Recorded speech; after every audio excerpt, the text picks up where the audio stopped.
Kozhikode Swiss bank തട്ടിപ്പ് കേസിൽ ഭാര്യയ്ക്കെതിരെയുള്ള case രാഷ്ട്രീയ പ്രേരിതമെന്ന് കോൺഗ്രസ് നേതാവും എംഎൽഎയുമായ ടി സിദ്ദിഖ്.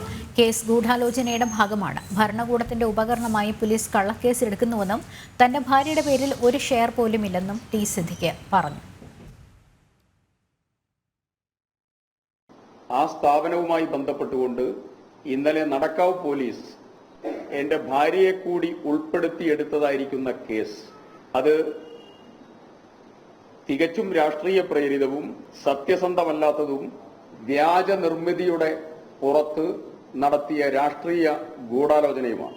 16/3/2023 4.52 ലക്ഷം രൂപയും 19/4/2023 1.13 ലക്ഷം രൂപയും മൊത്തം 5.65 ലക്ഷം രൂപ അവർ നിക്ഷേപിച്ചു. അത് ചീറ്റ് ചെയ്തു എന്ന് പറഞ്ഞുകൊണ്ടാണ് കേസ്.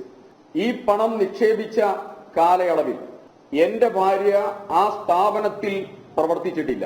പ്രവർത്തിച്ചു എന്ന് തെളിയിക്കാൻ പോലീസിനെയും പരാതിക്കാരിയെയും വെല്ലുവിളിക്കുക.